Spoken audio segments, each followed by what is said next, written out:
Okay, let's go. 3, 2, 1. Welcome, dear listeners. This is episode 102 of the Devon Dice Podcast, recorded on the 2nd of July, 2023.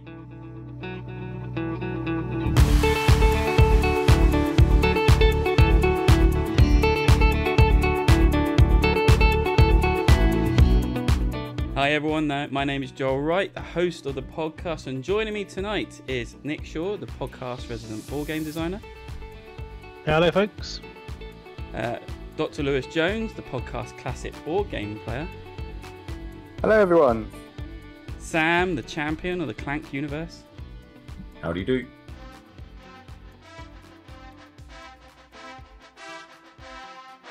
And our special guest on the show tonight, he's the OG of the Devon Dice Podcast. That's right, it's Tom. Tom is back in the room. Hello. Woo! Hello, Tom. Woo! Woo! Hey. I was doing an impression of our listener going wild there. I'm sure Joel will cut in some sort of Some stock applause. crowd cheering. Yeah. Nope. Yeah. There's no need. I summed it up beautifully. The exact noise that would be had by our listener. It seems like most of the one or two listeners we used to have are now hosts. So That's it. We just wait for a new listener, then go. Do you want to come on the show? Is that a... I think actually we get catfished into becoming hosts. So I think we discussed that before. Yeah. Well, I can't sit here talking to myself all the time. That's the thing. Yeah. So yes, Tom, it's great to have you back on the show. Our first big question is, what have you been doing with yourself since the last episode you were on?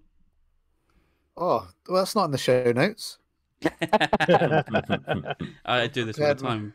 If you listen to that. Yeah, he's never followed a script ever, Tom. You should know that. You've done this with him before, haven't you? I've been taking it easy, I guess. Concentrating on family and work. Thrown in the odd board game where I can spare the time and not get obliterated for getting home at 12 o'clock at night and not getting any sleep. Yeah. I tried chess. Oh. Okay. Well, because lockdown happened and Queen's Gambit Yeah. happened. So Oh yeah. Indeed. same as everyone else. What did you think of chess? Well, I mean, I was aware of it before. Yeah. I found this Board fabulous game new night, game. Cult of the old, isn't it? Yeah. I think it's safe to say board games only got good from like the late 90s, noughties onwards, really. No, chess is great, but it's it rewards a lot of time studying, and I can't be asked with that. No. So yeah, the reason I invited Tom onto the show is that when 100 was coming up, I did think about getting in contact with Tom and saying, "Do you want to like come on it or do something for it?" And my work was just hectic, and I had no time to. So it completely slipped my mind. So it was when I was editing 100, I then contacted Tom and saying, "Do you want to make a comment, do an audio clip, or even do a cameo on the next podcast?" And he literally jumped at it, which was to my surprise. So yeah, here he is. Welcome back as co-host, because you'll be back, I'm sure, like the rest of us. Yeah. You never get away. Yeah. It's a cameo that lasts another 100 episodes. So great, Tom, to have you back. So going back to 100, it was very much delayed coming out because I spent a lot of time editing. It was probably one of the biggest edit fests I had doing any podcast. And it's all Lewis's fault because he made the suggestion of going back to old podcasts and clipping out the special guests and putting that in, which I started doing. And one thing led to another, which led to me listening to all 99 podcasts. Jesus Christ. Well, I say listen to all of them. It's probably the first time you've listened to them the whole way through, including the editing. There's a process. Let's say most of them were the first 10 minutes. Because it was just trying to find out where the guests were. Yep. So yeah, and then it was like, oh, this bit's funny. Oh, that bit's funny. I'm going to add this bit in.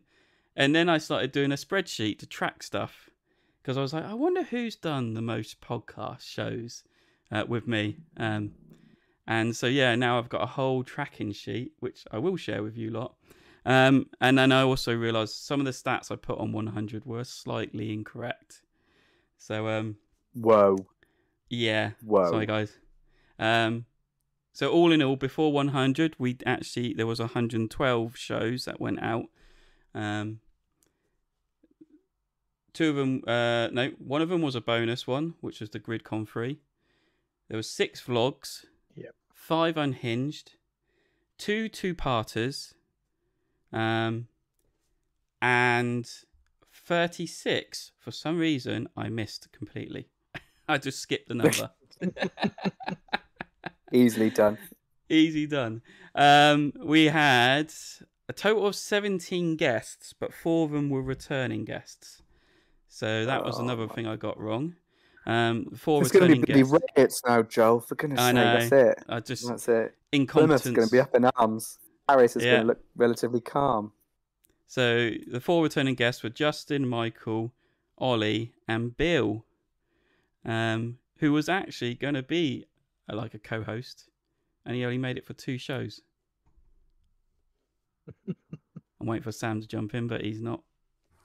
No, sorry. No, he's not playing ball. Clank wasn't mentioned. That was Mr. Clank. That was why. Yeah. Clank wasn't mentioned until was mentioned first time in number 20, not 21. Oh my god! So completely failed. What a mayhem! What absolute mayhem, Joel! You've absolutely stacked it. I mean, honestly, for goodness sake. Well, should we just cancel the whole thing? Let's just stop the whole podcast. So Tom being the first host on the show, how many podcasts did he actually do in the end? Do you know, Tom, off your head? No idea. No. I imagine he did some of them not off his head, but some of them would have been, I imagine, yeah. It's the only way we get through them. Yeah. I'm going to say 20. I'm going to guess 20. Ooh. 26 he did. Ah. Yeah. Well, a good quarter. Yeah. Nick's slowly catching him up now. So you're on 20. Oh, wow. Oh, Yeah. Okay. Wow.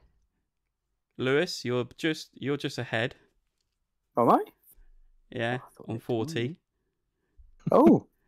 And then That's Sam. I've done nearly half. Wow, I didn't realise I'd done that many. Yeah, and then Sam has done 50.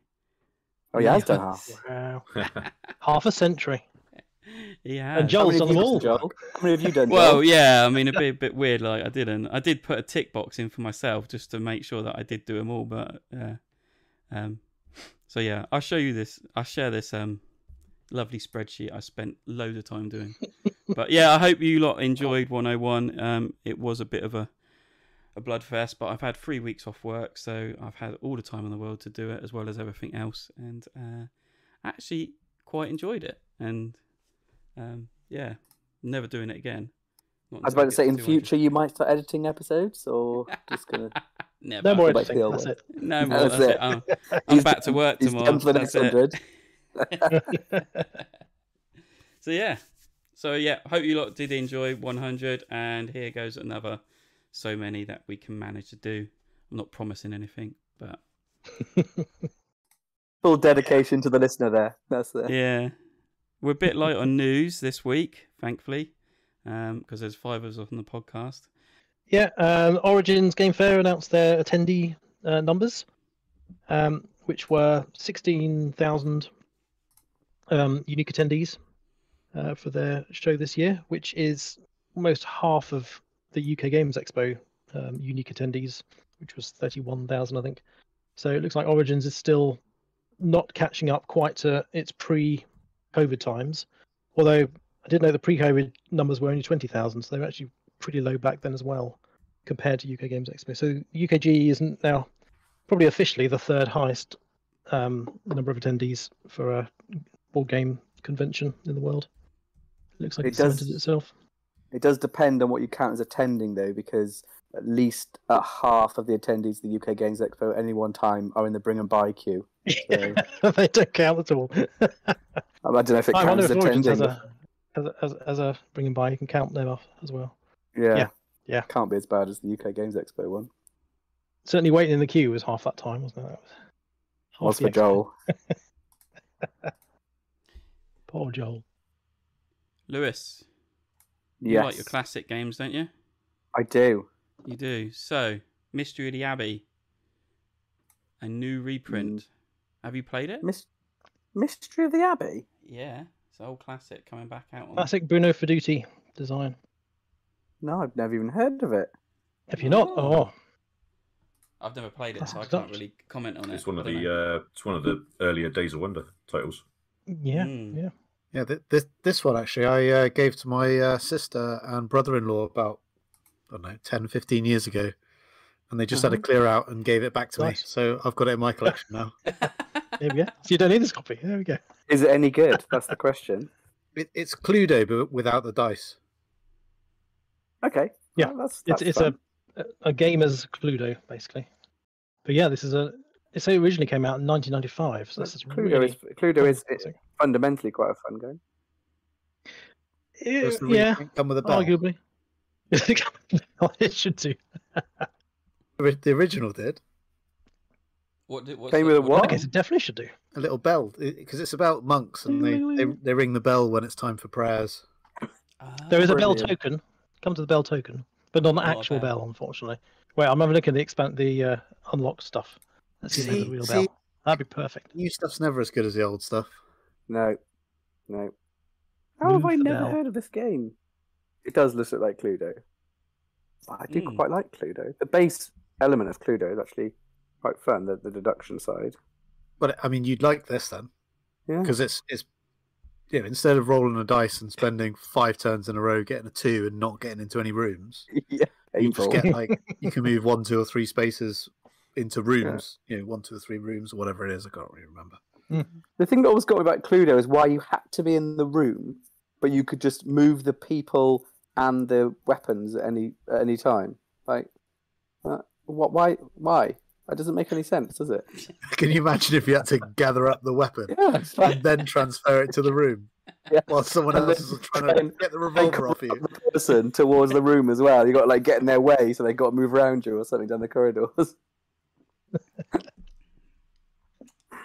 Oh dear. So yeah, Mystery of It the looks quite Abbey is good. on Kickstarter. It's funded, so hopefully it should be produced. By the time this comes out, it's going to be about 10 days to go on the Kickstarter. So it's not a bad price, I believe. Yeah, as I remember. £32 for the base pledge, Yeah. or 41 for 250 the expansion deck and stuff. 250 for delivery. Yeah, probably. Pointless, isn't it? $17 US dollars for delivery to the UK. It's not terrible. Nah, it's all right. I don't know. Actually, when would I go order something off Amazon and go, oh, what, £17 for delivery? Yeah, sounds like a great deal. Yeah, let me sign me up. It's absolutely terrible, isn't it? It's appalling. Well, Unless yeah. that So the includes current one, yeah, I VAT. think- most You could leave this to retail, I think, because it's funded. It's going to be popular enough. yeah, You can pick it up at retail. definitely be out on retail. But if you want it with the bonus Kickstarter extras, then you might want to have a look. Another reprint that's on Kickstarter at the minute. Cyclades. Cyclades. Cyclades. However you want to say it. Legendary Edition. Now I played this twice, I believe. Back in the old what was it, Clifton Road Games. Someone else had it. The one. Yeah. Yeah. I didn't fall in love with it. It was it's all right game, but it's in the same world as Kemet, so Yeah. that's back on there. You can buy the whole lot for a price of £51. Not bad. That's not terrible. They've all had like a reprint recently, haven't they? Or certainly Everything's Kemet getting did. reprint, Because yeah. then you, instead of having the dice for your little towers, they actually had little like pyramids that you build the levels of and things. Yes. But all the minis are really small and flimsy compared to the last lot, if I remember correctly. Yeah. Or if you want the miniature pledge for Cyclades or Cyclades, it's £86. Ah, there you go. Not so reasonable after all. No. But This is more than just an aesthetic facelift, though. right, This takes the original game to a whole new level. right. So it combines the original game and its many expansions into a renewed, more epic, more thrilling gaming experience through an updated gameplay. Well, I hadn't thought of that. You've changed my mind. I'm just seeing if. Tom, is it you who owned Kemet? I'm sure. Was it your Kemet? It was me that owned Kemet, Ah, yeah. but then sold it. Of course you think in did. lockdown. That's all you ever I like do. Kemet. Spend your entire life in a bringing or buying queue. Just trying to see the shipping price on this, and I can't see it. Yeah, UK, it's always a worry. $23 to $29 Jeez. on the Ultimate Pledge. Oh, very good deal. Yeah, I could buy a game for that. Yeah. So anyway, I've got a feeling Kickstarter might be coming off of a podcasting list in this rate. Yeah. Everyone's Yeah. actually I think- backing anything. See, I Not don't even- know if it. I don't know if it's like a just. I know we mock Kickstarter and it's like delivery charge and stuff like that, but I don't know if that's just like quite an American thing, because it certainly was like a very New Zealand thing. It used to be the funniest thing in the world. Like you'd go to like a shop and to buy something, and they'd be like, "Oh, now we've run out of that," and you're like, "Oh, okay. Well, when will you get some more?" And they're like, "Oh, we can overnight it for you for $10 if you like." Like, no. You have failed to control your stock. I'm not now going to pay to have your stock delivered to your shop. Like, what madness is this? Like, it's absolutely insane. Like, but everyone acted like that was a normal thing, and I would just sort of go, "I'll probably leave it then." Like, I'm not going to pay for the lorry to come to your shop to give you stock, because that should be built into the price. I don't. Yeah. So I don't know. Maybe we're the weirdos. Maybe. Yeah. Over on GameFound, now this might be one I might back. Planet Unknown's expansion is coming out, Supermoon. So Ooh. I do know you'll be able to buy the upgrade bundle to get everything you missed on the Kickstarter previously on this expansion. But yeah, Supermoon basically includes you get a moon next to your planet, and you can then build on that moon. And Cool. Yeah. How much is the base Planet Unknown out of interest? what At on the Expo, it was £70. Yeah, and then Oh, Joel found it for 63. Yes, I mentioned It Joel. was Zatsu. Mm, But, mm. but yeah, I don't know. I how imagine much... they just Game Found. They just charge the basic, wouldn't they? Yeah. Like I don't know how much they'll it- just yeah, do a this standard is not retail. out yet. 60 on board game prices. I've got this for 60. Yeah, you can get it for 60 at the moment. I've been debating it. Although, I have now played all my new games. I got all the new games I got at Games Expo. I've now played them already. Actually, play them all. Wow. Some of them multiple Very times. impressive. Some of them like 3 or 4 Crazy. times. I know. Thank you. That was the response I was looking for. Not a single one is still in its shrink Insane. wrap. Yeah, I've Wow. got some games from like 3 years ago still in their shrink wrap sitting on my shelves. But none of the ones from Games Expo. So if anything, I've earned a new game.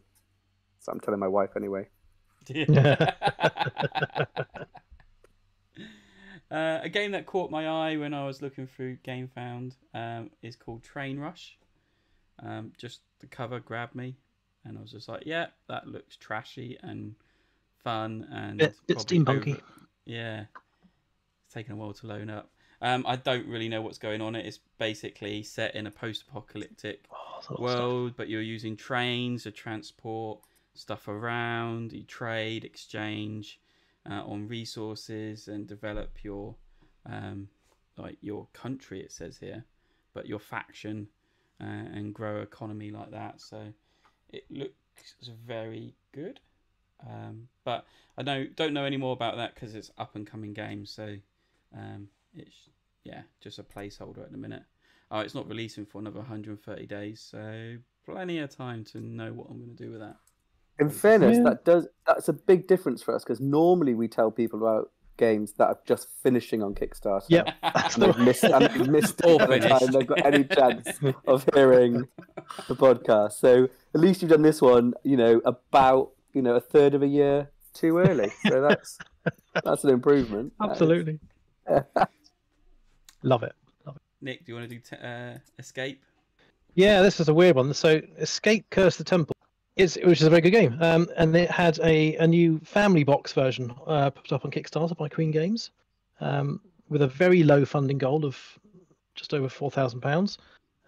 They reached their pledge total, and then cancelled the Kickstarter. And there's no update on why it was cancelled, because you can't read the update about it, because you have to have backed it to see the update. I think I know why.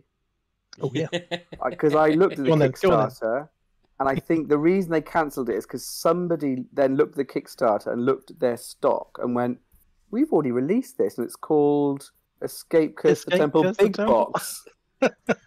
And I know this because I own it, and I went through everything on the list, and all but like one card or like one room is not there. And it's like, and I've got other stuff I got in the big box. It's like, so this is less than I got in my big box pledge. Like, I mean, and we're talking, gosh, how many years ago is that? Probably a decade ago. It's like, this is, yeah. They've. So it's weird. They put this really low funding goal, and then they cancelled it after they reached it. And only backers can see why the update about why they cancelled it, and they haven't answered why they cancelled it on Board Game Geek either. I just told you, they've already released it. But yeah, they've already got it. I mean, maybe their it's shelves. massively underfunded what they wanted. Maybe this is just them raising the money to reprint the original, and they just wanted to call it something different. Yeah. Put some things in, but They who knows? should have thought about that It's a before. mystery. They should have thought about that before they were selling off all the big boxes at Essen a couple of years ago for £5. So now they need the money to reprint it. Should have had a little think about it. Yeah, that's pretty much it. Except for this OmniDice, I don't even know what this is. Oh yeah. This is a daft thing I posted that I found on Kickstarter, which is a 15-in-1 D6 in your pocket.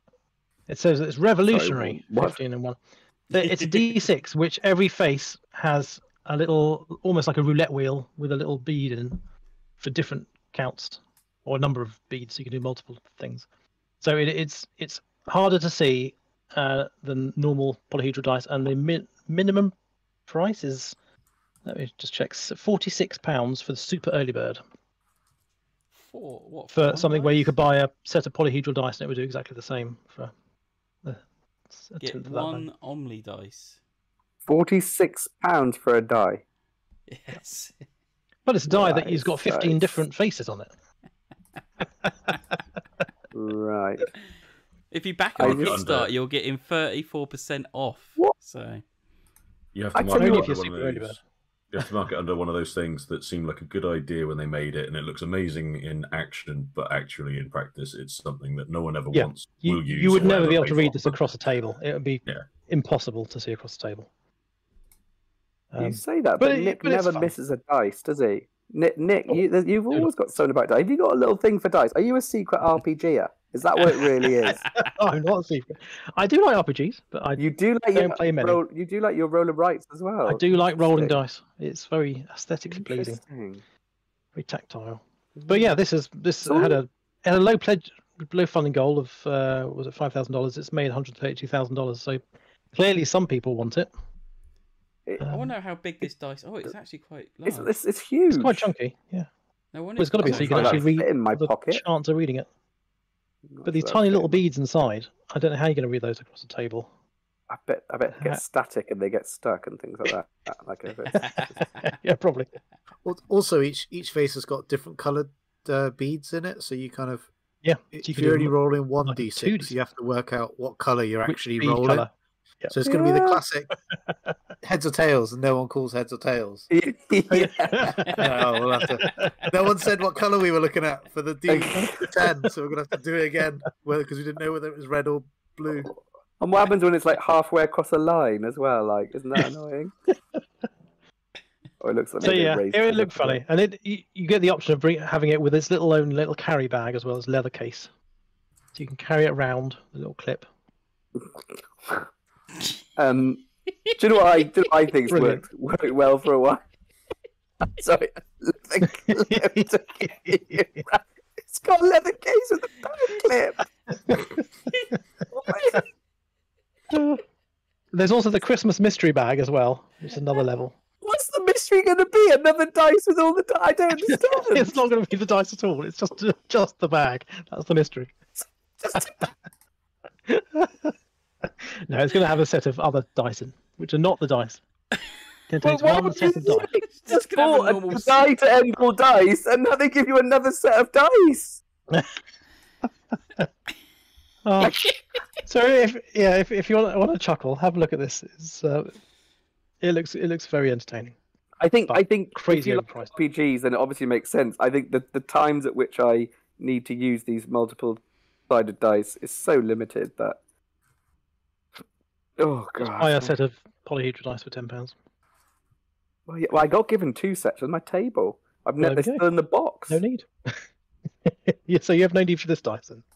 No. Well, you could throw both of those out and save space on your table. There you go. Just get this. No, not the size of it, mate. It's bigger than about all the set of dice put together. You could have it in a little carry case and hang it off the edge. If I get it a leather pouch, I can put it on my belt. It's too far, isn't it? Love it. Oh, well, if it makes someone happy, I'm happy. Indeed.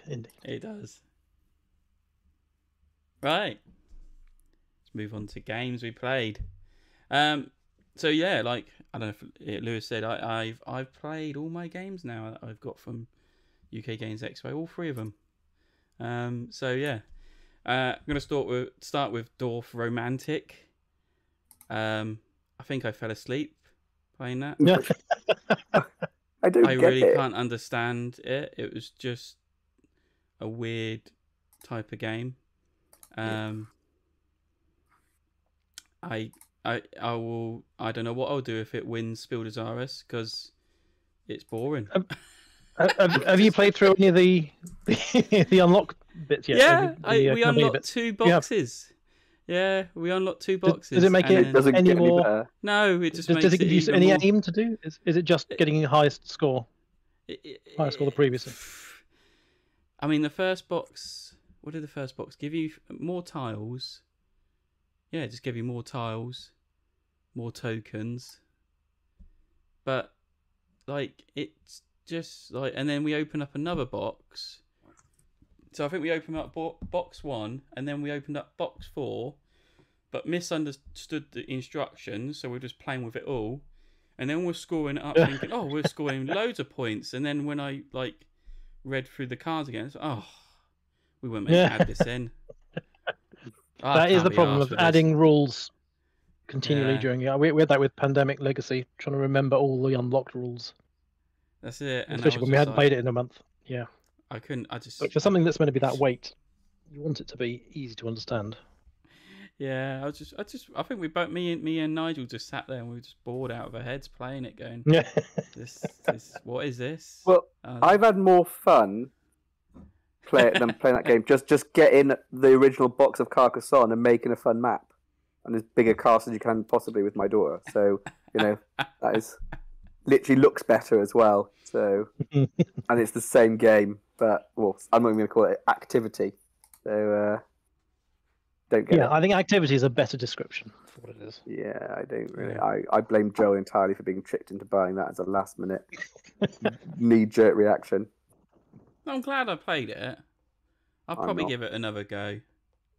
But I haven't actually getting any of the unlocks, but I just can't get the energy to do it. Like, I do wonder how many copies will be at the next Bring and Buy at UK Games Expo. Yeah. It's just going to be 500 people all lined up with a copy of DorfRomantik.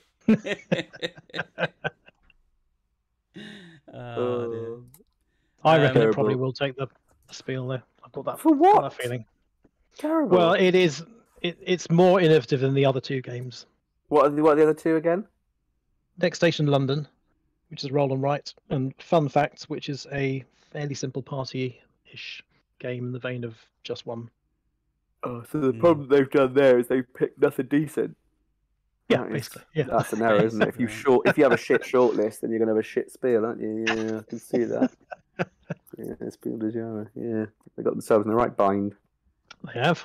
Yeah. I mean, if people don't know, Dice Tower actually done a very good video on the Spiel des Jahres and Kennerspiel because they played them all, of course, and gave their thoughts about it, and they pretty much said the same thing.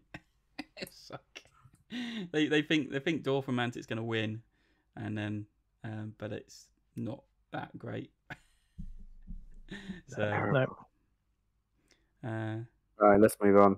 Sam, played anything? Nothing of note. Okay. In honesty, nothing new or different or Oh, it was a quick section. Excellent. Yeah, easy for me. Moving Thanks for turning on. up, Sam.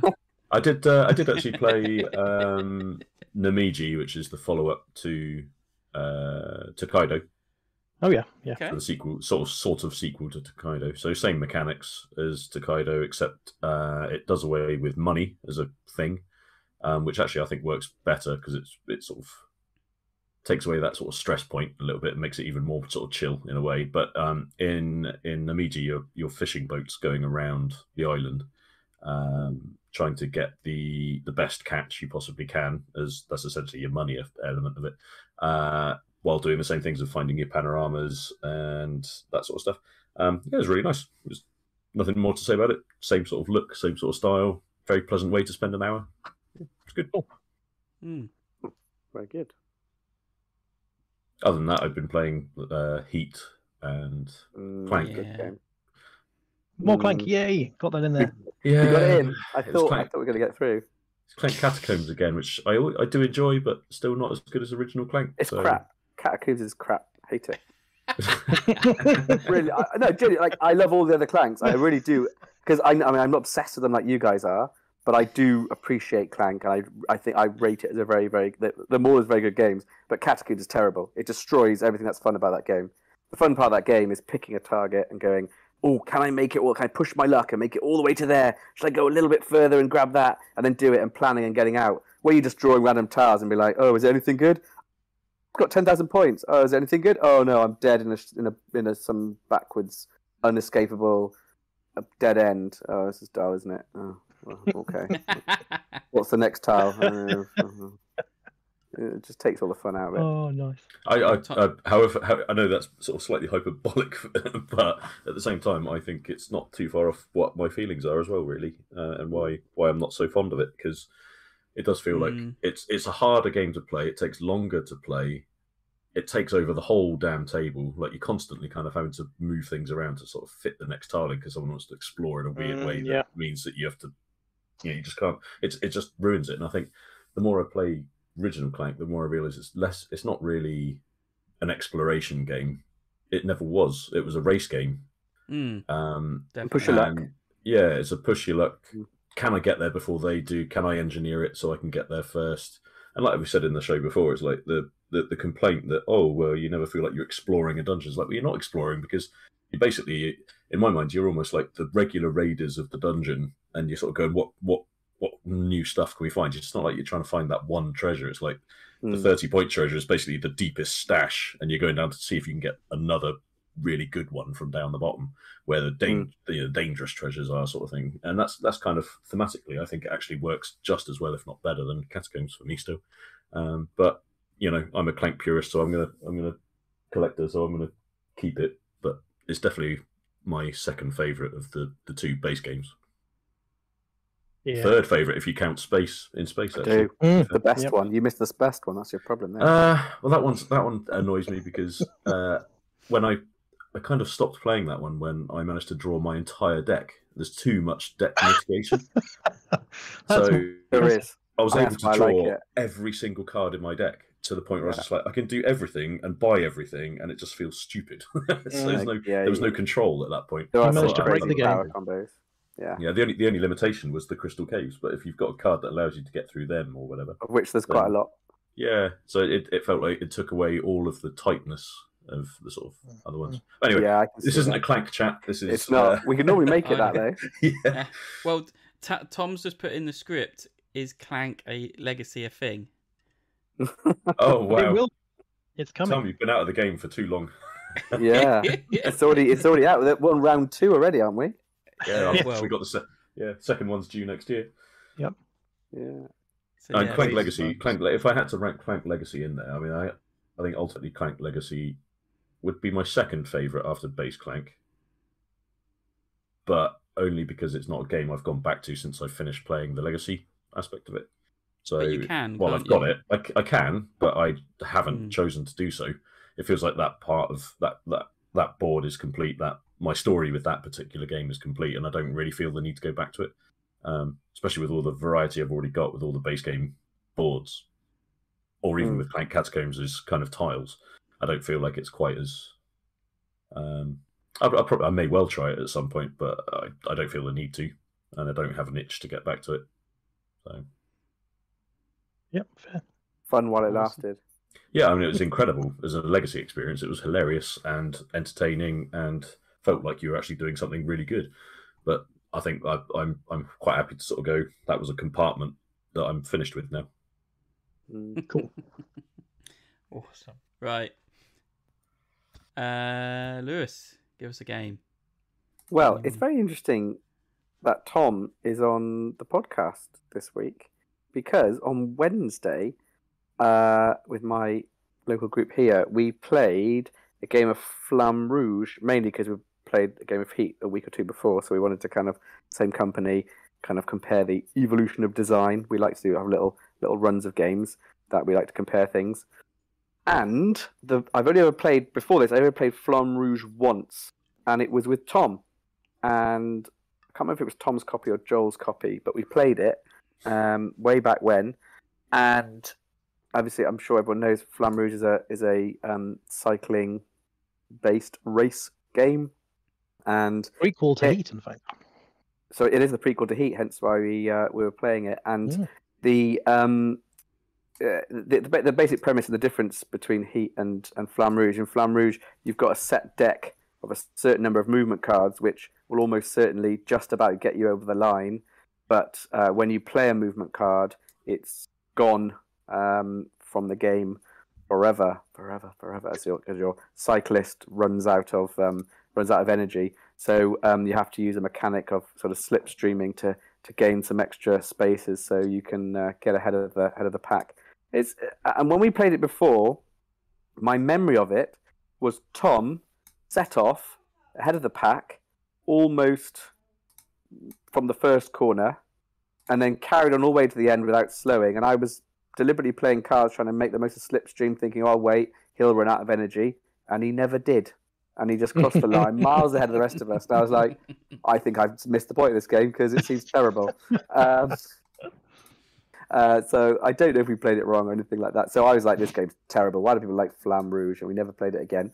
But I played it again this week, and it was very good. We had a big group. There's 5 of us, of which it played quite well and nice and quick. It's a quick game. If you are looking for a game with lots of people, it gets better the more bigger pack you've got and getting each other's way and more slipstreaming and things. So it's great. So it gets better the bigger kind of group you've got, and also because it's quite quick, turns are quite quick.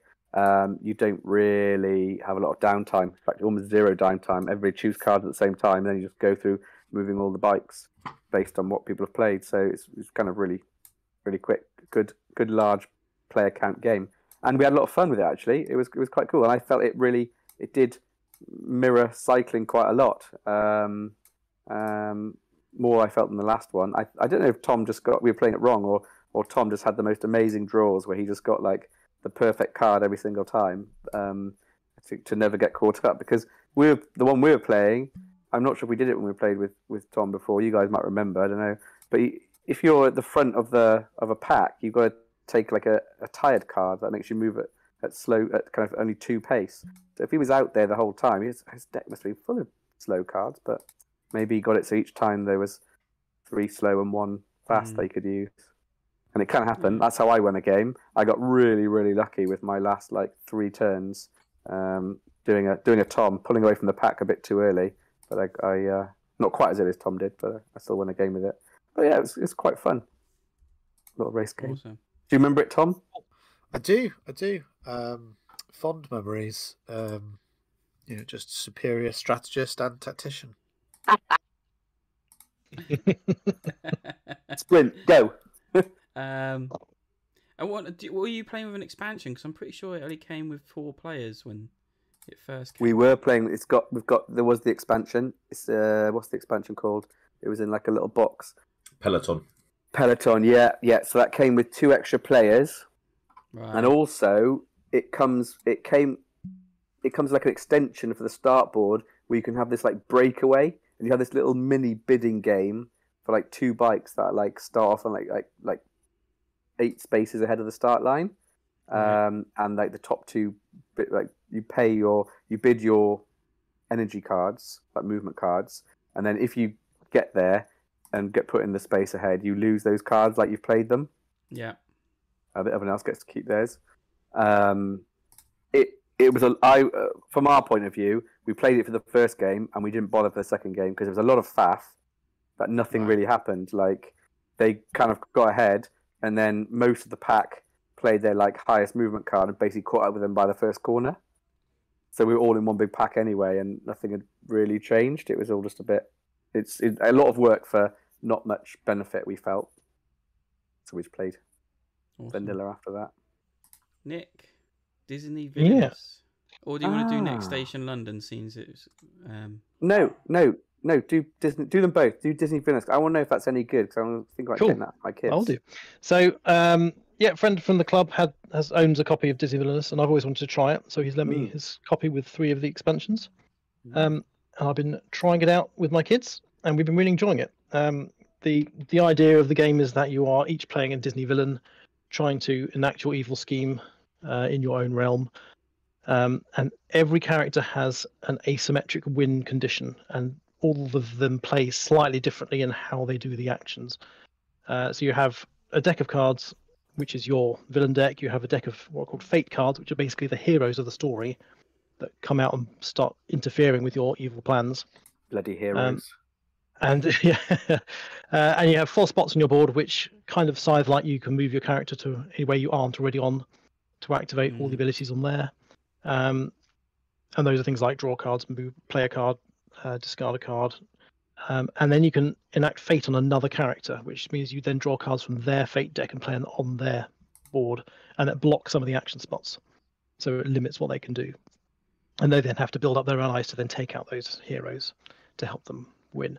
And the base box comes with 6 characters, and then the expansions I think will come with 3 more each. And each expansion box actually you can play as a complete standalone game, obviously only up to 3 players.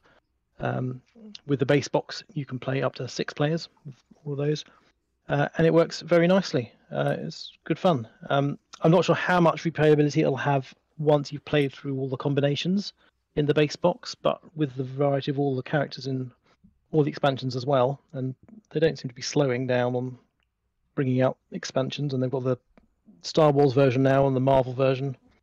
It was really good fun. So I'd recommend it to play with kids. Yeah. Is it like a deck game? Is it like a? Yeah, it's a pre-made deck for each. It's a pre-made deck. So you're not building your deck. You're just drawing cards from your deck and then playing them out, and then you redraw up to your hand size. So I got the Marvel version, of course. Of course you have. Of course you have. Yeah. And me and the wife have played it. We enjoyed it, but it does play a long time. That's what I found. So I don't know. It does. It can go a bit long. When I was playing with my son on one of them, he was playing as Prince John from Robin Hood cartoon version, which is he's so good. And he just has to get 20 power chips. Have you met Scar like that? What? Oh no, we could go on a while. He's the best villain. Best villain. Prince John. Prince John only needs to get 20 power chips to win. And I was playing Captain Hook, who has to get but you have to get Peter Pan out of, or you have to unlock one of the locations. You have to get Peter Pan out of his hideout, then get him to the ship to win. And so I was very close to winning, and my son was he was very, very close to winning. He kept getting over 20, and then I would play a fate card on him, which then took some of that money as tax away from Prince John. Well, not tax, but Robin Hood would steal it away from him. and it was sat on like one of the hero cards, and I kept doing that over and over, and he was so close to winning, and I managed to just win at the end. You bastard! I bet he hates you. I was. Oh, he didn't like that at all, but he enjoyed it anyway. But my daughter beat me on the next game, so it was fine, and she beat me by 1 card flip. It was that close. But so that one, it did extend the game a bit when I was playing with my son like that, where I was just continually blocking him from winning. That was about, that was about 45 minutes, and the box says 40 minutes. I think half an hour is probably what you want it to play in. If it takes longer than half an hour, you're going to start losing interest because you're going to be rinsing and repeating the same thing because you know what you have to do. You just have to get the right combination of cards to achieve it. But 40 minutes would be all right. Longer than that, I don't know if the Marvel one's necessarily longer, Joel. I think it took like 2 hours. Me and the missus playing. Yeah, that's way too long. It shouldn't take that long. Yeah, maybe we're doing something. I don't know. We haven't played it for ages, but maybe we did something wrong. I don't know. Or maybe we were just too cutthroat and like just making it difficult for each other. You know how to really screw people over. So next station, London. We've been playing on BGA. I didn't know what was going on at first. I was just like, you were running. Well, that's one of the things with it is that's one of its advantages. Is it's very easy to teach because you literally say, I'm going to flip a card. It's going to have a symbol on. Join one of your lines to that symbol, and you can do that, and you can score a fairly decent score with that. Yeah, but unless you know that you're meant to be aiming for certain, cover a certain amount of the board, and you're trying to aim for these end game goals and that kind of thing, then you're not going to score. You're not going to win. It reminded me very much of the video game Mini Metro. I don't know if you've seen it on Steam. That's pretty similar, where you're trying to join similar patch shapes. And this is kind of boiling it down to just route building, and that's all it is. Which is fine. I got the very first game I played of it on BGI. I was confused because I didn't know why you couldn't cross over other lines, because obviously the London Underground has different depths for the different lines, so they can cross over if they need to. But you're not allowed to in this game. You can go. You can have junctions where you or stations where you join to other lines, but you can't cross over another line midway, and that screwed me in my first game. Yeah. But I'm enjoying it so far. It's all right. Yeah, Sam's. Of course. Naturally good. No, I'm not. That's the first game of it I've won, I'm pretty sure. I've only played like 4 or 5 games of it. But the last game of it I played, the one before we played this one, I didn't realise, because it was playing on BGA. I've played. I did play it once in real life, but I completely forgot it. There's like 2 end game scoring, or like two target things to aim for, and I've never noticed that. I never played to those at all. So that when I first started playing to that, I thought, this makes a difference to your score and whether you win or not. That's a 20-point swing then. Yeah, I focused a lot on trying to achieve both of those, and I got lucky at the end to get the final one. So. And I'm in a game now which has you have asymmetric powers. Each of the pencil colours has a certain power that slightly breaks the rules. It's not a big change, but it makes it a bit different. And I thought, I'm quite enjoying it. I like route building games anyway, so I'm quite enjoying it. But as to whether it's Spiel is worthy, I don't know what it adds. It may have been 3 or 4 years ago, but not now, because it feels like it's been. We talked about it before. It's been done. It's kind of been done. Yeah. But it sounds like it's better than DorfRomantik, so Yeah, I do like the concept where you got the different pencils. I don't know if I was replying to. Yeah. So everyone has a different color pencils, four colors, and you all swap pencils every 4 rounds. Rotate, don't you? The pencil. Yep. So then you start. So that forces you to do a different line. Yeah. So even though which also makes it forces it to be asymmetric as to where you're drawing, because you will start on the color of the pencil you have, so you can't copy someone else's route. So that was quite cool. A new Disney. Like, everyone's got the same map, but everyone's going to be starting a different point with a different color. And because you can't cross over lines, you've got to really kind of keep it tight in one area. Yep. So you don't kind of like section yourself out. So I think it's quite. But you do want to join onto other lines at some point as well, because you get extra points for joining onto other lines. Maybe that's where I went wrong then. Maybe I'm trying to avoid lines too much. But it does block you if you start going to other lines. But so it's a nice, easy, fun to play little game, but I would say slightly forgettable in the long run. But we'll see if Spiel boosts it up, if it won't manages to win or not. I don't think it'll win, but no, I think it'll help its sales anyway. Got it. Yeah, DorfRomantik is going to win it, and I reckon so. Yeah. So Tom, is he there? Is he dead? I'm here. What have you been playing? I thought you were. What have you been playing? I thought you were going to say something else. Or just so Tom. No. I was like coming on to you. He's just been so quiet. But I've just been mesmerised by him doing loads of stuff on the script. It's like watching the cursor go everywhere and then him adding stuff in. It's just mesmerised. Anyway, five people editing the script. No, it's a really, really good-looking, accurate script that Joel can ignore. So Tom's got 4 years worth of content to catch up with. Yeah, that's it. Yeah. So in 2019, I played. A few quick ones. Finally acquired Concordia, which everyone knows is nice. Potentially one of the greatest games. It is a out good there. game. Don't really need to talk about it again. But fantastic. Managed to get that out with the wider family, and they balked a little bit at the complexity, but we got there, and it was all good. Also acquired Tzolk'in.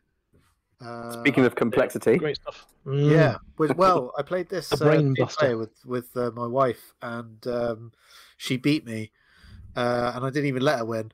And so it bodes well to being able to play it again. So I'm really pleased about that. So that's another good one. Again, that sounds like breaks my brain. Does. Me with my son at Parkrun on Saturday when he's he beat me. Letting him win. I didn't even let him win. But if he asks, I did. Don't tell him. Another old game, and one I really enjoy. We go around some friends, visit up country, and they have Splendor with the expansion, so we play that a whole bunch when we're up there. And again, I don't really feel like that's lost anything from repeated plays. Really enjoy that. And then finally, got given Kluster for my birthday, which appears to be the newfangled. Everyone knows about it. You've all talked about it loads, I imagine. A little party game thing, and so I won't talk about it anymore, other than to say I played it. Fun with magnets. Oh, what's not? Yeah. Joel, you really like that, didn't you? Oh yeah, I mean, I was like championing it when it first came out, and convinced my non-board gaming buddy. We went out for drinks, and I had it in my pocket, big load of magnets in my pocket for some reason. But we were having drinks. We put it in your credit card or your phone. And stuck it on the table, and I said, "Go on, let's give this a game." And he played it first, like, "This is amazing, play again." And it was like, "Let's do it again." And we must have played about 10 games while we were like drinking, kind of thing. It was hilarious. And then he was on the search for it, trying to find it. So yeah. So yeah, it is a great little game to have around. That's good. We enjoyed trying it on different surfaces to change gameplay that way. And we also ended up with the rope that goes, the string that goes around the outside, turning it into a figure of 8. Oh yeah. And then having it so that if they kind of connected together, but they were still separated by a bit of string, it didn't matter. And that it was just an interesting little variant. Right. So you can expand it up to like 8 players if you wanted to by putting 2 sets together, which I haven't done. But so that'd be interesting. And so moving on to, well, this is any other business, but Tom has put a great snippet in the script, and it kind of brings on a kind of topic. So it's a good one. I like it. Tom, do you want to lead off with this then? And we're go on then. So not related to anything, but let's say someone went into a coma for 4 years. Yeah. And then they used to be really into board games, and they knew all the latest hotness and everything that's going on. They get into a coma, and then they wake up after 3 or 4 years. What's good that's actually come out during that period that you would be desperate to tell them about? And if you can't think of anything, or if you go through Top 100 and Board Game Geek and actually is not that much new in there, has that proven Cult of the New to be worthless? I reckon so. As a quick response, because I thought about this when you typed it, I would say the last 4 years you could probably sum up with everything that's turned into a deluxe reprint of an existing game. Yeah, and that is pretty much sums up the last one. I mean, we've had COVID in the middle, so that's really screwed up kind of the comparing it to previous years. But yeah, so many games these days are now just deluxe reprints because companies know that they'll sell, and there's not a huge amount of innovation. I mean, there's some great games. So some I would suggest from the last 4 years. Foundations of Rome, if you can afford it, because it's stupidly expensive, is a very, very good, almost Gateway Plus kind of tile laying game, but with actual physical miniatures. Very, very cool. There was another one I thought of as well. There's a couple more. Moonrakers was a lot of fun. Should I play with you, Joel? That was a lot of fun. Yeah, I'm just looking through the top 100 and struggling. And probably some of the legacy games, because I'm not sure they were out in 4 years ago. When did you stop? When did you kind of stop? I need a date. Let's have a look.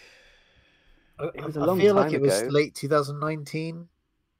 It was earlier than that because I went to New Zealand in 2018, and you'd stopped coming gaming for at least 2 years before that. So his last podcast was, is that August 17?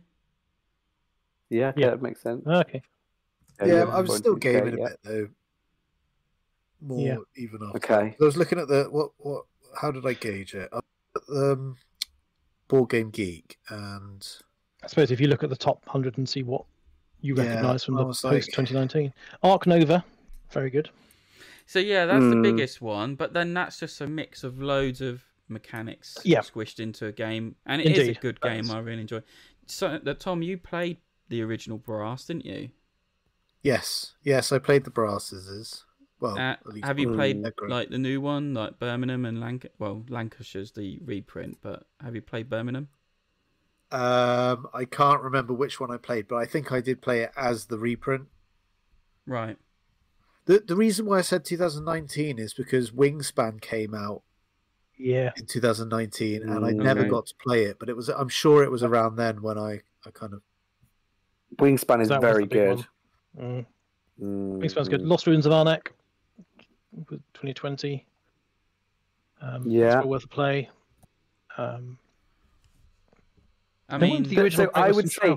So I think it was like we talked about in the other episode recently when we first kind of started it, and playing. It was almost like every week someone was refining a new mechanic, or they were developing a whole new mechanic that worked really, really well, or combining two others. Yeah, but we kind of hit peak, and I really think we kind of really peaked around 2000, almost like 2016, 17. I think that's probably Tom.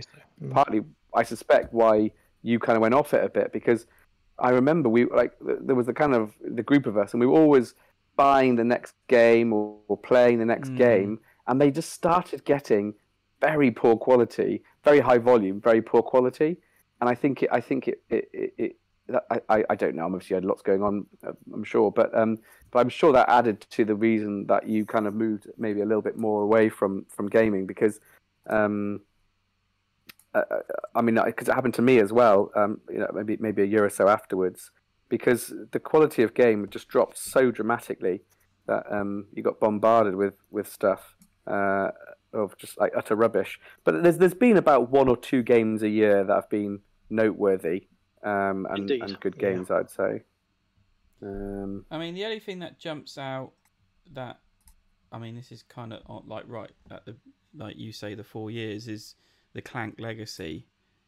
Is kind of now being touted one of the best legacy games going, and it is great in the fact that once you have done it, you can replay with that version, your very own version.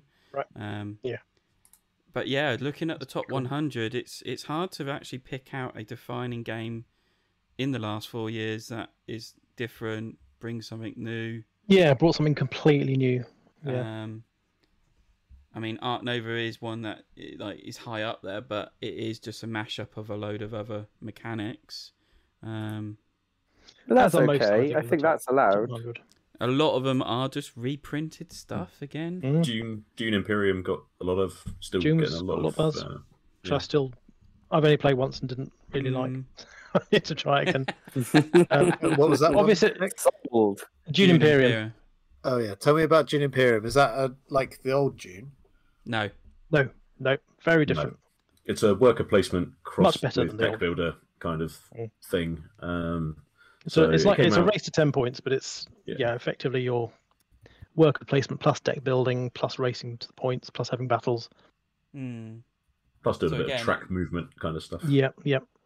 It's a little, again, mishmash of all sorts, but does it in quite a cool way. I mean, it came out at the same sort of time as Lost Ruins of Arnak, and both of them are essentially worker placement games with deck building as a mechanic. And I think there was a lot of which one's the best of the two, which is a bit prosaic as an argument, but because they're both very different games, really. But they both have a little bit. I think if you like the Dune theme, then you're going to probably like Dune Imperium more potentially than Lost Ruins. But out of the two, I preferred Lost Ruins. That's the one I kept. I had both, and I kept that one. So yeah, I'll give you that. But I do understand, like with Dune Imperium, the expansion really changes up and makes it a whole better, different game. But other than that, I said nothing really jumps out. And a lot of it predates. I'm going through it. I suppose years. MicroMacro actually came out in 2020. That was quite an interesting, different type of game. Yeah, that was good. Yeah, I mean that Is it a game, skirts the edge of being an activity? activity. That's it. It's very close to just being an activity because it's solving the crimes. But if you think of it as a cooperative solo game, effectively, then yeah, that works. That's probably the. Did you come across that, Tom? No, didn't know about MicroMacro. I don't think. But I mean, so there's like just carry on. Well, I was going to say, like to reflect this back at you guys. You know, you're saying there's not really very much come out of that quality side. Obviously, there's been loads come out. I imagine that you would list everything that's come out. But you know, we were talking about the breakthrough quality stuff, and you kind of then refine that to be things that have even broken the boundary to something more exceptional. But you know, you've listed a bunch of different games there. You know, quite a few, really. So it's not like there's been nothing. We're only talking 3 or 4 years. Absolutely. There's been a lot of good games. I would say there's not been a lot of exceptional games, which is the difference, I think. So there are a lot that I've rated between a 7 and an 8 out of 10, but not really many that are a 9 or higher. Whereas most of the things I've rated above an 8 are pre-2019 on my list. I mean, which may just reflect my compared style of game. But still, compared to 10, 15 years ago, there's very few, aren't there, that you go, wow, this blew my mind. I mean, everyone's banging on about Heat. I don't know if you've heard of this one, Tom, but I mean... I was just about to ask, none of you had mentioned. Oh, Heat's great. Yeah, so Heat's basically replaced Formula D for me.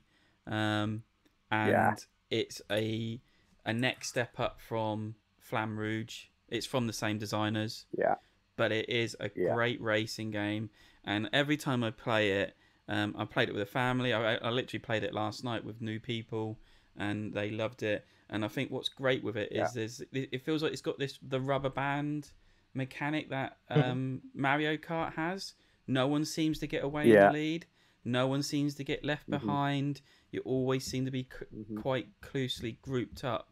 And the fact that you're playing cards out your hand and you can kind of manipulate how you're trying to drive and try and work on, like, hopefully someone will be just in the space before me that I can slipstream just in front and get round the corner.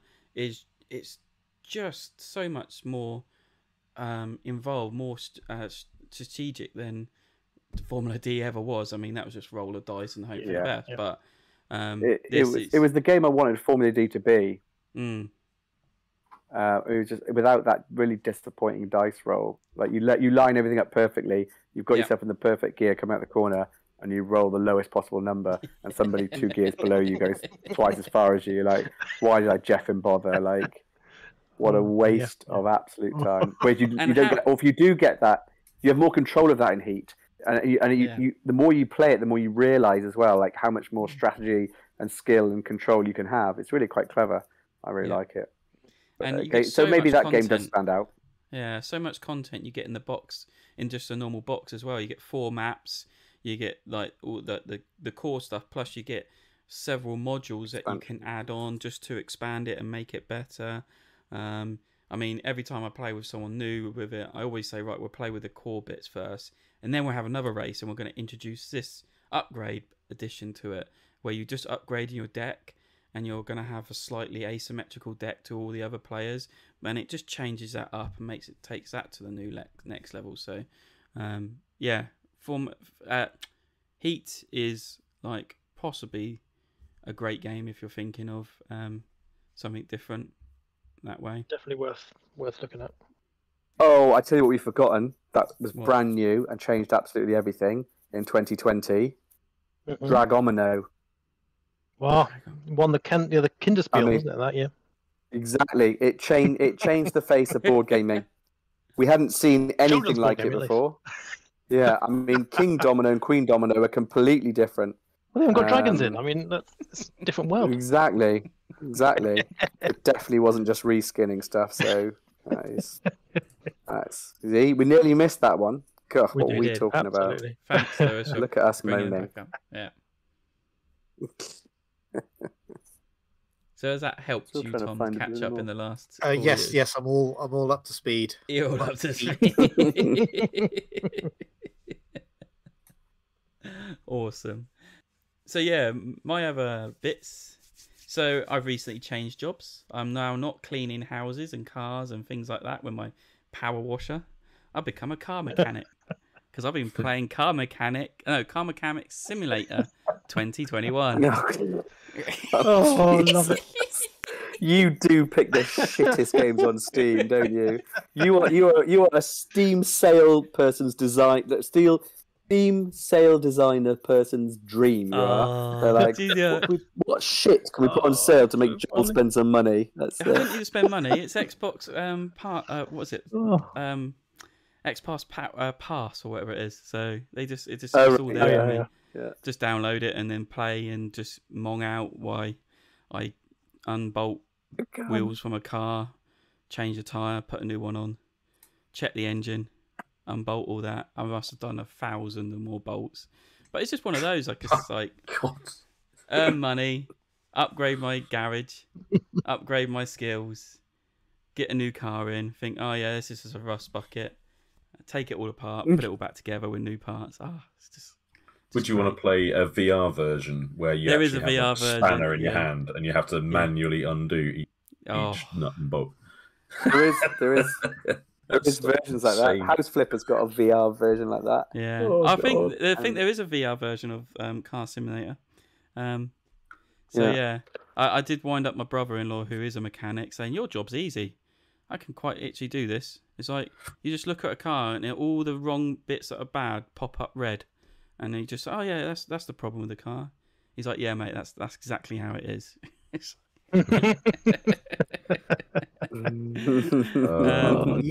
You playing the 2018 version or the 2021 one? 2021 one. Oh. Yeah. So yeah, I don't know. So those games seem to get me. I like little Zen games, or not even little. There's a lot to it. So I've not even touched really the surface of it, but. So, yeah. I've been done by the Steam summer sale myself, actually. Oh yeah. With I think I mentioned it before. I finally bought it, which is Slay the Spire. Oh yeah. A deck building classic roguelite game, which is I mean that's 10 hours in the last 48 that have been spent playing cards, building combos. It's like beating it there on my 8th run, so whatever. Oh yeah, that's probably better than me. Well, only with the first bloke. See, I went through all the characters, unlocked them all, and then I was like, which one do I like the best? I like this one. I'm going to go with this. And then, so I've only just discovered that because I was playing with the first one, and then I had, and I've been doing it, and then it lets you pick the next one. I unlocked the next one. I looked at it. It's like he's got less health, less gold, and his starting item looks rubbish. Like, why would I possibly ever be him? But I've only just worked out, literally before we came on about an hour ago, that they all have different decks. So they've all got different cards you can get from different sets that are different colours. And that makes sense now. So now I get it. So it's like, so he might be crapper, but his cards could be better. Yeah. Gotcha. Yeah, definitely. So, I've spent hours on that. It's great. And then... it's great. My son's obsessed with it as well. He keeps telling me his favourite card of the hour. Double strike is my favourite card, Daddy. But you unlock, as you progress, you unlock different cards that can be drawn from as well. So it's one of those of unlocking new cards. Oh, that might be good. That'd be better.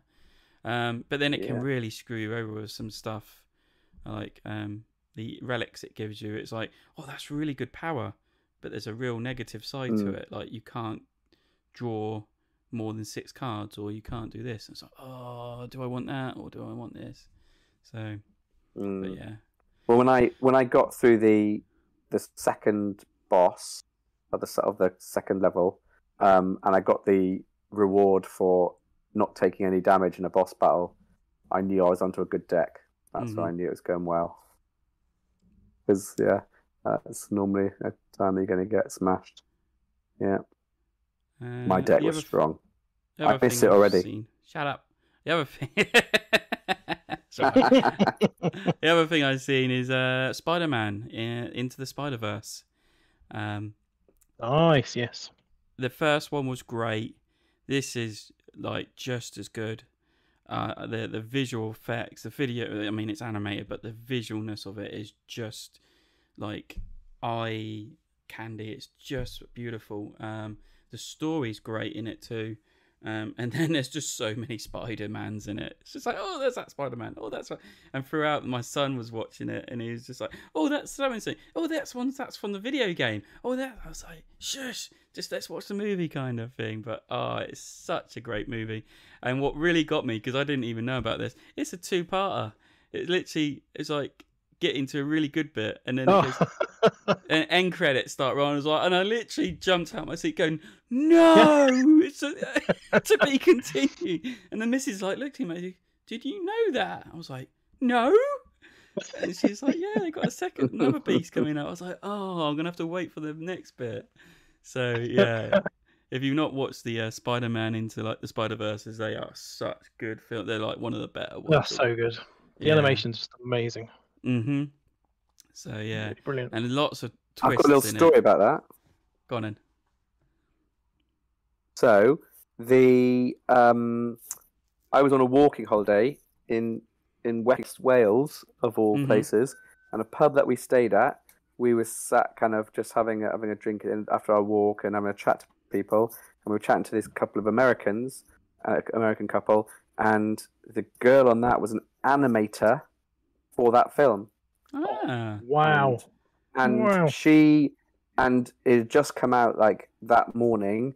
I think it was Empire magazine did like a cover story of Into the Spider-Verse, and or center page or something, and it was one of her things was one of the pictures that they'd chosen to use. That's amazing. Section. That's so cool. Wow. Like, that's pretty impressive. She was pretty down playing it. I was like, I'm pretty sure that's quite a big thing. I don't know about these things, but that sounds big. Have you all seen the first one? Yeah. No. I have anyway. Yeah. Oh, it's brilliant. I have not seen the second one yet. No, it's well worth it. I had to get in the cinema just to watch it. The boy wanted to watch it in 4D, but there was no showing of it. 4D. Yeah. It's where they have to in your face and the steep shakes and whatnot. Yeah. Yeah. We watched Spider-Man No Way Home in 4D, and it felt like I'd been through a proper fight with someone just getting punched in the back, spatting and things like that. I was like, oh my goodness, I'm soaked. But, you sure you were in the cinema? You weren't just round the back alley? And... I might have been in the pub next door Plymouth, or something. Yeah. That's true. Where do you go for that? Where is the 4D cinema? Cineworld. Was it? Cineworld. Yeah. What, in Plymouth? Yeah. They got one in Plymouth now. So that's exciting.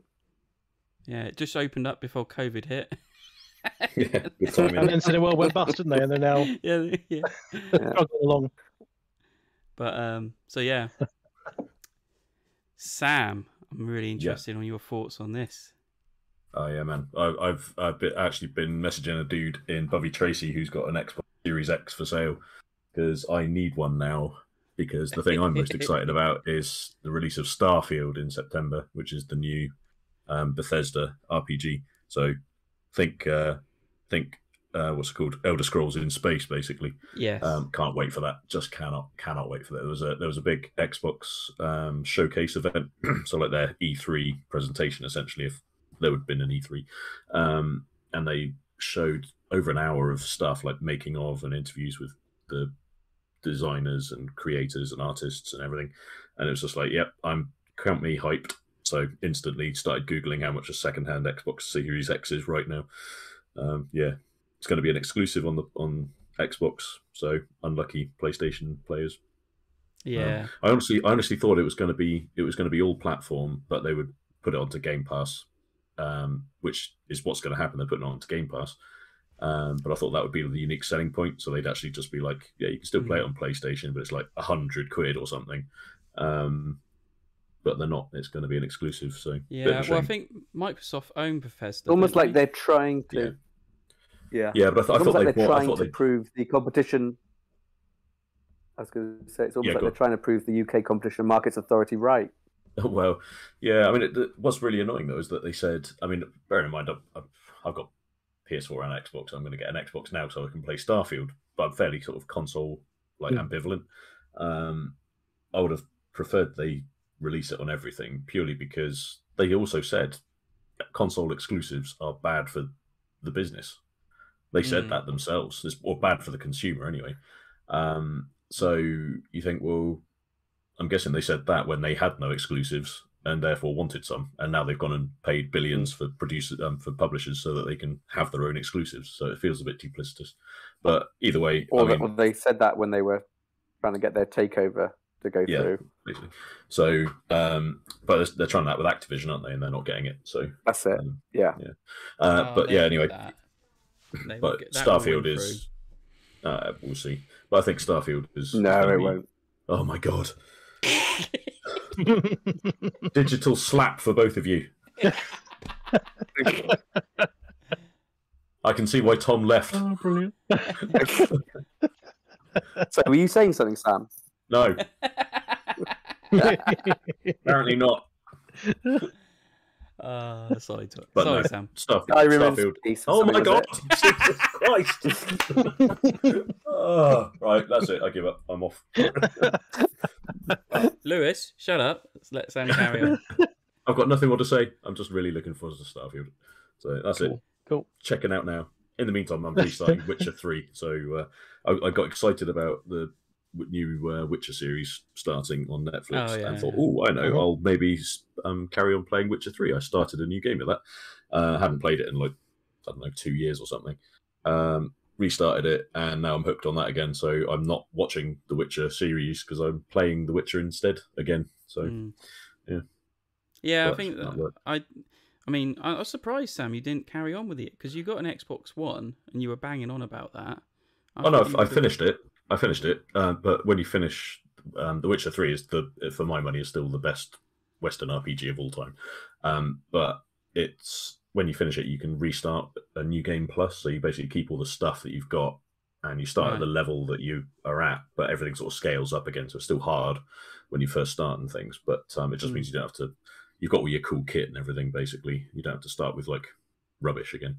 I just thought I'd give it another crack, and basically, because I bought the DLC for it, but I think we talked about this before, where when they release DLC for a game after you've already finished a heavy narrative, it's very difficult to then sort of get back, try and integrate it in. I think it was with Cyberpunk we were talking about it, or something. I can't remember if it was you guys I was talking to about saying or someone else, but with Witcher, it was like there was these two really big DLC packs. But they were released after I'd finished the game, basically. So I had to then try and, even though I'd sort of you basically have to restart from a point in the game where it still makes sense for you to be doing those things. And it breaks the narrative in your mind, right? It it doesn't quite work anymore. So playing through it again, going through all the decision space that you've got, and integrating the DLC at that point makes more sense. I did that with Mass Effect Legendary Edition, so I was able to do all the DLC in context with the main story, and it made a lot more sense and was a lot more enjoyable. So I'm hoping the same will be true with Witcher. Yeah, I think was it Blood and Wine or something like that is like one of the Blood and best Wine, yeah. And there was another one that was I think it was you, Lewis. Was it you, Lewis, who was talking about it? There's one where Geralt basically has to go to a party and get drunk, let a ghost take over his body, and get drunk and chat up all the women and stuff. Maybe that was me. No. Maybe it wasn't you I was talking to. There's someone we were talking to about it. Oh, I can't remember now. No, it's not me. I can't play any of those like open world RPGs. I get very excited about them. I buy them in a Steam sale and I play half an hour and remember I don't like that kind of game and get bored. But I've got them all. They're all in my library. The publishers will be delighted about that, at least. They will. Yeah. Yeah. Well, I've got Starfield already on pre-download installed. Yeah. Oh, it's coming to PC, I should say, as well. It's not just exclusive to Xbox, PC as well. So yeah. Oh, cool. So, the real nerds can still get to play it. Yeah, and then mod it I'll and play on do my Steam everything Deck. else. So, and then finally, Nick.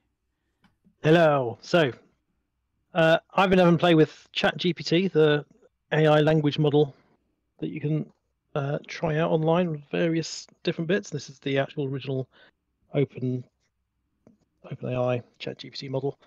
And I decided at one point, I don't know why I thought of it. I thought, I wonder if it could actually GM an RPG for me. Yeah. I knew it. And so I said to it, I said, can you run a Star Wars RPG where I play a little Ewok who's force sensitive and wants to learn to become a Jedi? And it said, yeah, sure. Okay, here you go. Here's the setting. And it did this little spiel of a setting. And I set up my character. Well, I didn't actually have to physically like roll up a character. I just said, this is what my character's class is and what with his skills. And it ran through pretty well, kind of a first session of an RPG set in the Star Wars universe. It brought in characters from the films and various points which were unexpected when they turned up. It had to be in some way guided. I had to kind of force fun changes to the narrative that it was giving, because it does kind of get stuck into a certain pattern of explaining a narrative scenario. So if you throw in you just do your own dice rolls or something and just say, that moving through that door, I actually did a critical fail on that and I actually tripped up and knocked the door and bashed my head in, and then it will spin off from that quite nicely. So in that sense, it was actually quite fun. I tried to run a session where it was the gamer and I was the GM, and I was just doing a quick one session of the RPG called Everyone is John, which is a very funny RPG. And that did not go so well because it kept coming back asking me what it should do. And I said, no, you have to decide what to do. And he said, apologies. Which one of these is the best option? I'd say, no, just make a decision. And then it would just randomly, finally, it would randomly pick one. So that wasn't so good. But having it doing the GMing and you adding in bizarre plot twists halfway through a conversation actually was a lot of fun. And it did a lot of quite interesting, what I thought were quite interesting narrative growth in the world that it was building while I was doing it. So if you have an hour and you want to kill an hour just playing around with it, then it's worth giving it a try and see what you think of it. Yeah, I'm using ChatGTP a lot. Just like writing, for even writing emails and things like that. I'm just like, I'm just gonna. Yeah. I even when I contacted Tom, used it because I wrote a message and I thought it's all right, but let's see what ChatGPT comes out, and it just makes it 10 times better. Even though it's like, Tom, we are desperate without you. You must come back. There was a point when I read it, I thought, this doesn't sound like John. He's got all the words in the right order and they're all spelled correctly.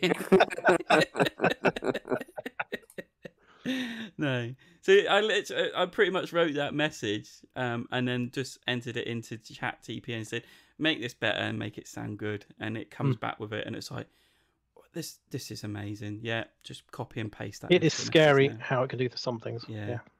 But even like certain things, like I'm writing a few letters to my old work and I'll write the letter out, and then I'll just stick it in ChatGPT, and like it fixes all the spelling mistakes, does all the punctuation, and then it just makes it so much better. Like it reads lovely.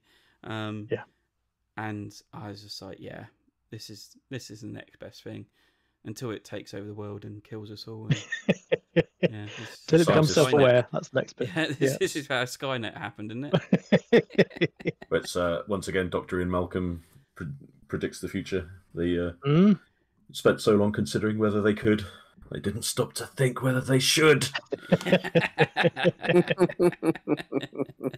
I've tried out the image one as well, the Bing image generator, to try to generate some ideas for graphics for some of the games I'm designing. And that is amazing what it can come up with. Yeah. It's the kind of thing I would never have the ability to do that level of detail and shading, and it's just incredible. I tried the Midjourney app, which you can stick into Discord. And because Megan, last year, we made some wine from grapes that Megan picked from her hospital's garden. Basically, they had this vine that had been planted and no one ever uses them. Yeah. So she found this vine that just had like kilos and kilos of grapes on it. She came back and had this huge box of grapes. I thought, okay, we better make some wine then. And I've got 5 bottles of it sat on the shelf right next to me, actually. And I thought, I've got to make because she wanted to make, give them to people at the hospital was like, have a bottle of wine made from the grapes at the hospital, basically. Yeah. And I thought, well, me being me, I want to make it look, nice. So in fact, I'll find a photo. I'll put it onto the thing so you can see. But I used Midjourney to try and come up with a medical themed label. So it would be like I was trying to tell it to do things like, create an image of a medical caduceus, with which is like the caduceus or whatever it's called, the winged serpent around a stick kind of thing. With a grapevine, and eventually after teaching it how to do it properly, after several iterations, I finally kind of got one that I was happy with. Just posted it into general chat so you can sort of see it. That's really nice. Oh, wow. It created that, the image, not the text, obviously. But it created this really intricate, really nice logo that looks perfect on a wine bottle. So it does, it looks absolutely amazing. perfect. Yeah. I can't deny it. It works. How does the wine taste? Well, that's a whole other question. I had to siphon it out of the demijohn, so I obviously got a mouthful of it as I start the siphoning. And actually, it didn't make me want to hurl. So it's not bad, I'd say. And you didn't get food poisoning from it, so it's all good. No, it does look like it's actually quite good. Apparently, it's very dry, but I don't mind that. It's probably more like a rosé than a red wine. That's awesome. But yeah, it was nice. It was just a really good experiment to sort of try making a logo, because I was like, I started doing it myself like I normally do, but actually, I was like, why not I just try this, the AI thing, and it worked a treat, really. So it took several iterations to get it. It's a system called Midjourney. One of my friends had set up a Discord server with it inserted, and so I was able to sort of try it out on there. In fact, if you join the Midjourney server, I'll try and find the link for it. But you can join the Midjourney Discord server and use it there. You don't have to. You can try it for like free for a time. Then it's like, I think it's like £10 a month or something if you wanted to sort of do it properly. But yeah, there's a link to it there if you want to have a look. Cool. But yeah, it does work very well. It's very cool.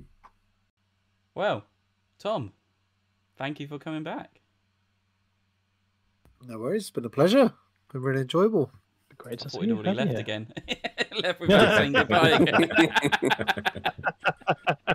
I was sitting back in my chair. Games. I was sitting back in my chair and I've set Discord to touch, click on and off to hear me thing, whatever it's called. Right.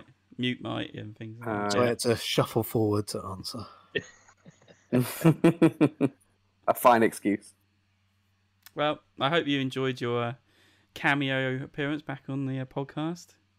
And you're always welcome to come back. I've got 3 of them now. Yeah.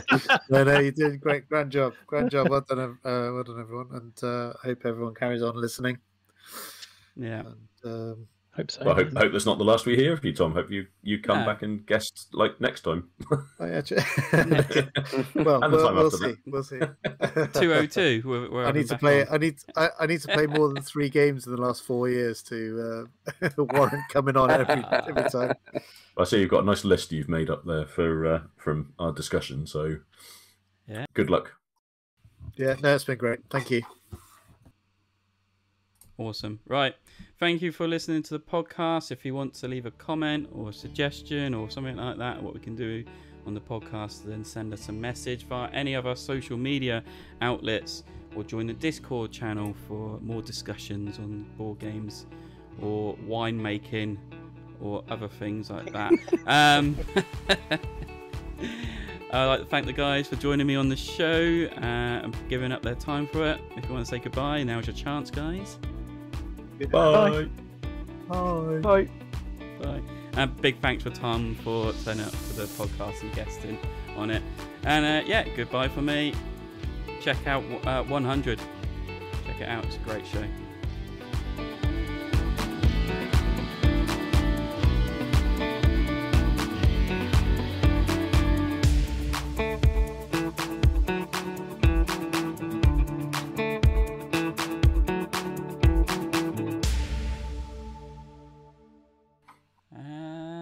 I believe that's it.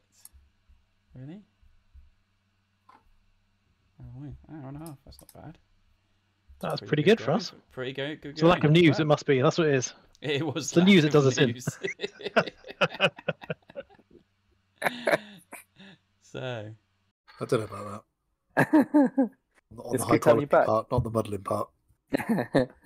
Are you back gaming, or did you ever stop gaming, or? I considerably slowed down. Yeah. So I stopped going to any groups or anything. But play the odd game with family, and still acquired a couple of board games here and there. But yeah, I mean, it was never loads of board games going into my collection anyway. Yeah, fair enough.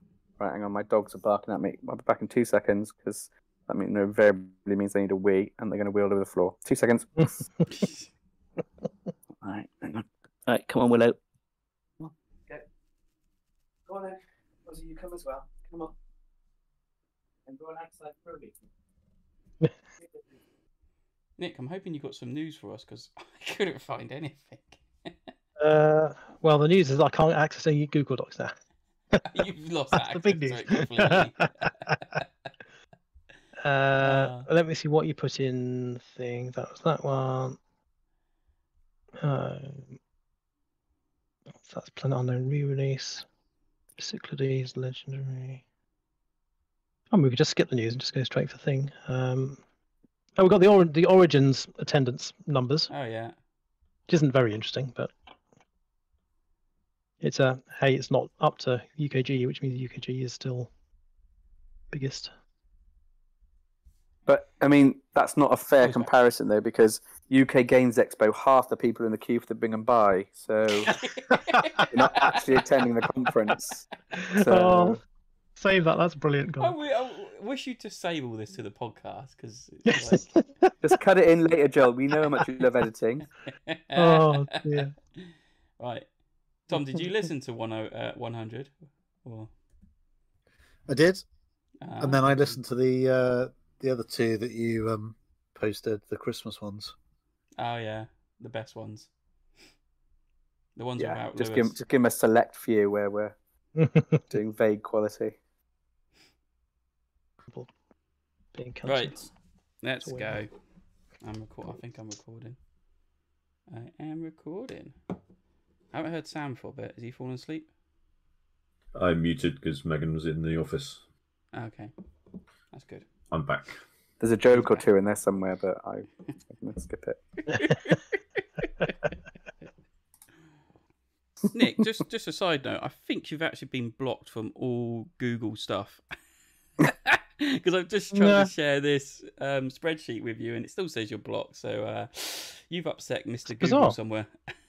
I still have access to other shared shared docs I've got. So I don't know why. It's just it's your stuff, Joel. That's what it is. Apparently so, yeah. I've got it. Seems to be working right for me.